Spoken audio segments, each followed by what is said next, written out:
Hey what's up, this is Himanshu Acharya and welcome back to Idol fitness. आज हम discuss करेंगे कि एक इंसान को पूरे दिन में कितना प्रोटीन लेना चाहिए ताकि उसकी पूरे दिन की सारी रिक्वायरमेंट पूरी हो जाए। अब रिक्वायरमेंट वेरी कर सकती है अलग अलग रीजंस की वजह से। मान लीजिए एक अडल्ट इंडिविजुअल है जिसका कोई ज्यादा मूवमेंट नहीं होता, ज्यादातर पूरे दिन में बैठे रहने का काम है, या कोई थोड़ा एक्टिव अडल्ट है, या अगर कोई वर्कआउट भी करता है, बिगिनर स्टेज में है, इंटरमीडिएट में है, एडवांस में है, उससे भी रिक्वायरमेंट चेंज हो जाती है। आप बीमार हैं, आपका कोई इंजरी हो रखी है, आप रिकवरी स्टेज पे हैं, बच्चा अगर कोई हो और वो अपनी बढ़ती उम्र में है तो रिक्वायरमेंट चेंज हो जाती है। इवन प्रेग्नेंट वुमेन्स की, लैक्टेटिंग वुमेन्स की रिक्वायरमेंट चेंज हो जाती है। तो आज इन सब चीजों को लेकर हम डिस्कस करेंगे एंड लेट्स फिगर आउट कि आपकी रिक्वायरमेंट क्या है। शुरू करने से पहले do check out our other videos, we have lot of content on fitness and nutrition. अगर आपको हमारा कंटेंट अच्छा लगे, do like the video, share it with your friends and family and subscribe to the channel. चलिए इसी note पे discussion start करते हैं।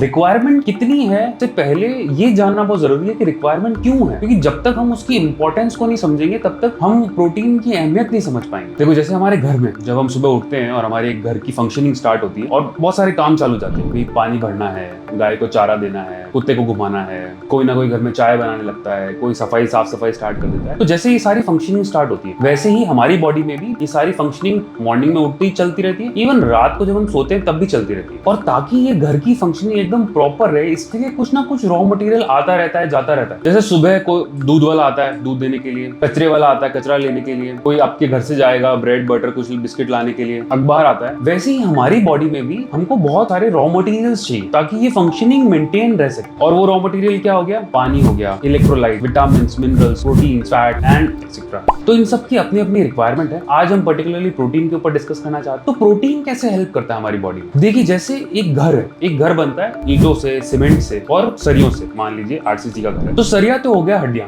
ईंटें है ना, हमारी बॉडी में प्रोटीन का काम करती है। ईंटें जो है एक घर में, वैसे ही हमारी बॉडी में प्रोटीन है। अगर हम एक घर से सारी ईंटें हटा दे तो पहली बात तो वो घर रहेगा ही। Same goes for our body. हमारी बॉडी में सब कुछ प्रोटीन का बना। प्रोटीन हमारी बॉडी को एक स्ट्रक्चर प्रोवाइड करता है। कोलेजन, केराटिन, इलास्टिन, ये सारे प्रोटीन्स हैं और ये स्ट्रक्चर प्रोवाइड करते हैं सारे टिश्यूज को, भले वो आपके नाखून हो गए, आपके बाल हो गए, आपकी स्किन हो गई या आपकी मसल्स हो गई। प्रोटीन हमारी बॉडी में एंजाइम का भी काम करते हैं। एंजाइम बेसिकली कोई भी केमिकल रिएक्शन को फास्ट कर देते हैं। तो इनडायरेक्टली प्रोटीन आपके डाइजेशन में, एनर्जी प्रोडक्शन में और बहुत सारी मेटाबॉलिक एक्टिविटीज में हेल्प करता है। हीमोग्लोबिन जो कि प्रोटीन से बनता है, वो पूरी बॉडी में ऑक्सीजन ट्रांसपोर्ट का काम करता है। प्रोटीन ऑक्सीजन के अलावा lipid transport, vitamin and mineral transport भी करता है। इवन कम्युनिकेशन, इंटरसेल्युलर, जो हमारे सेल्स के बीच में जो कम्युनिकेशन होता है वो बिना प्रोटीन के नहीं हो सकता। हमारी बॉडी में जो एंटीबॉडीज हैं जो कि हमको प्रोटेक्ट करके रखती है, वो प्रोटीन की बनी होती है। बहुत सारे हार्मोन्स, जैसे एक बहुत इंपॉर्टेंट हार्मोन है इंसुलिन, जो हमारी बॉडी में शुगर को रेगुलेट करता है, हमारे ग्रोथ का ध्यान रखता है, हमारे बाकी के मेटाबॉलिक प्रोसेसेस रेगुलेट करता है, वो प्रोटीन का बना होता है। हम अगर हमारे मसल्स कॉन्ट्रैक्ट कर पा रहे हैं, बेसिकली हम कुछ भी, जैसे मैं अगर हाथ भी हिला पा रहा हूँ, मैं चल पा रहा हूँ, बैठ पा रहा हूँ, ये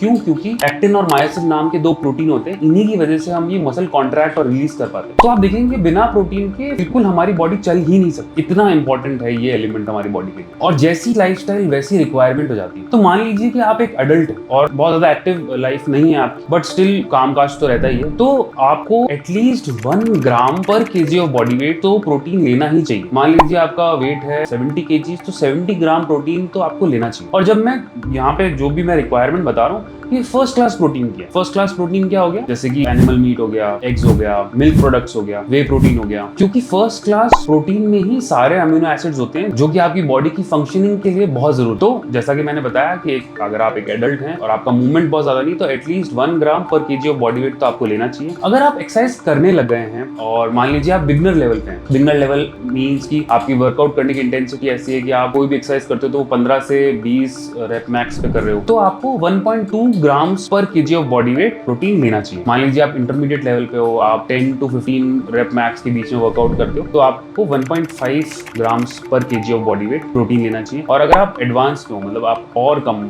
मान लीजिए आप 6 से 10 रेप मैक्स की रेंज में ट्रेन करते हो, या फिर आप बॉडी बिल्डर हो, पावर लिफ्टर हो, तो आपको 2 से 2.2 ग्राम्स पर KG of body weight protein जरूरी है आपके लिए। अब कुछ स्पेसिफिक नीड्स के अकॉर्डिंग प्रोटीन की रिक्वायरमेंट बढ़ जाती है। जैसे मान लीजिए कि कोई बढ़ता बच्चा है जो अपने टीन्स में है या एडोलेसेंट एज में है, तो उसकी रिक्वायरमेंट भी नॉर्मल से थोड़ी सी बढ़ी हुई होगी। तो ऐसे बच्चे को आप ध्यान रखिए कि वो एटलीस्ट 1 से 1.5 ग्राम पर केजी ऑफ बॉडी वेट अब डेली का प्रोटीन इंटेक रहे। अगर कोई प्रेग्नेंट लैक्टेटिंग वुमेन है, उसका भी प्रोटीन रिक्वायरमेंट बढ़ जाता है, उनको 1.1 से 1.3 ग्राम्स पर KG of body weight protein लेना चाहिए। थर्ड, एक और स्पेसिफिक नीड है, मान लीजिए आप बीमार हैं या फिर आपको कोई इंजरी हो गई है, आप रिकवर कर रहे हैं, तो भी आपकी प्रोटीन रिक्वायरमेंट बढ़ जाती है क्योंकि ज्यादा रॉ मटेरियल चाहिए। ऑफ कोर्स आप उस टाइम पे एंटीबॉडीज प्रोड्यूस करना चाहते हैं। आप मान लीजिए फ्रैक्चर हो गया है या मसल डैमेज है, टिश्यू डैमेज है, तो उसको रिकवर करने के लिए आपको प्रोटीन चाहिएगा। तो उस केस में भी 1.2 से 1.5 ग्राम्स पर केजी ऑफ बॉडी वेट आपको प्रोटीन लेना चाहिए। तो एक बार वापस रिवाइज कर लेते हैं कि प्रोटीन देखिए हमारी कम्युनिकेशन, ट्रांसपोर्ट, रिकवरी,